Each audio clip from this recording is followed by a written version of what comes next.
So I just finished the Resident Evil 7 demo. I am mixed on it. Okay. I didn't finish it. I mean, I ran out of my 30-minute time. I had collected the two plates. I was trying to remember where I needed to put those. I think it was in a gate or something. And then my time ran out. So in that 30 minutes, here's what I'll tell you. My initial thought was, my God, I wish they would release this like in late October, early November, because I love the way it looks. I love the world. I love the sound, the ambiance, it evokes this wonderful wintry, like you want to be inside. I want to be inside. It's cold out. I don't mean to romanticize it, but it's like, I want the lights off. I want it to be cold and windy out.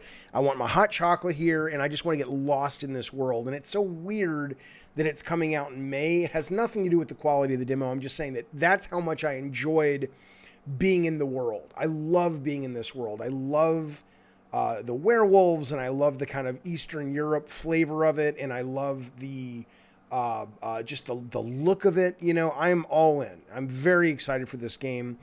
I played kind of the castle visual demo, and then I played this today. Neither disappointed. I'm super interested in this game. Can't wait to play it. I wish it was coming out a little later. Just for that reason. There is a scene, there's some spoilers, I guess, but I mean, it doesn't give too much away, but there's a scene where your character, I guess it's Leon or Ethan, or I don't fucking know. I never keep these characters straight in this series. They go into this room, and the village, what remains of the village, is there.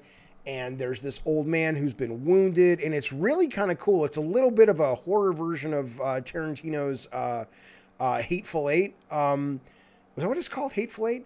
Where it's just real tense, you know, and then something goes down with the wounded father, and it's like, what the fuck? It was really cool. I loved that. Overall, you would go, well, yeah, why are you mixed? Because here's what ended up happening. Towards the very end of the demo, your character, I'm just going to call him Ethan. Ethan ends up, at least presumably, it doesn't matter. He ends up maybe losing the life of this girl he's been protecting just for a very small amount of time. She falls into these flames. And he has this line where he says something like, why do people keep dying on me? Right? And it's at that moment, because the demo is almost over, he has a couple of other things, like, why the fuck does this keep happening? And then later on, they show you a trailer, the new trailer that comes at the end of the demo, which I think they released separately yesterday or the day before, that showcase, the Resident Evil showcase. And you get a lot more of the main character, and you get a lot more of kind of the story. And it really, I'm mixed, because what's clear from his performance, the actor's performance, what's clear from the lines, not what was happening in the demo, but in the end of the demo and in the trailer, it feels very B-movie, right? And that's not bad, but it feels very more fun. And yes, it's dark, but it's dark in the way that like a fun, good horror movie would be dark. But up until that point, though, it really was selling itself to me as this almost much more of like almost like an indie horror film, you know, sort of. It had this kind of Hereditary vibe, not thematic, not story wise, but just that kind of slow burn, disturbing horror. The look was there. The setting was kind of creepy and weird and unusual and disturbing. And I thought that's what we were getting into. And the father's turn in that little room, the Hateful Eight room, totally surprised me.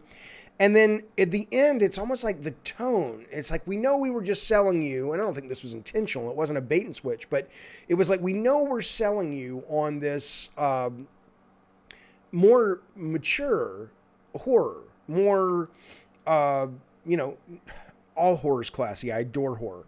But, grown up, classy horror. That's kind of what it felt like. And then suddenly at the end, it felt more like a B movie. And I was just like, I mean, I'm still going to play it day one. I'm excited for it. But it went from being this thing that felt like, oh my God, this is going to be really deep and interesting and disturbing and a really neat bit of horror gameplay, to being like, oh, it's a really fun Resident Evil with some cool monsters and great visuals, right? So I'm kind of mixed. I don't know where the final product's going to suss out, but I will tell you from the trailer, and the large amounts of voice acting that we hear and what they're saying. It looks like it's going to go the B movie route, which is probably normal for this franchise. I didn't feel, I guess the last Resident Evil 7, which I loved and I played to completion. I mean, it's kind of the same. It's kind of B movie too. You could have gone either way with the redneck family and the inbred family and all that. And at the end, they ended up kind of going horror tropey stuff. So it's a little disappointing because there's this big fucking mental tease, and then it's like, yeah, it's just Resident Evil. But that said, I enjoyed it. I didn't love it. I enjoyed it. I look forward to playing it. But I was, until I got to that line, which just cascaded into more of that kind of B-movie silliness, which is great. But until I got there, I was experiencing a game that I was like, wow, this is an 8. This is a 9. I want this. And then at the end, I was just kind of like, I'm excited, but I'm not as excited because of this demo. Of course, I will play the castle coming up. I think it's next week.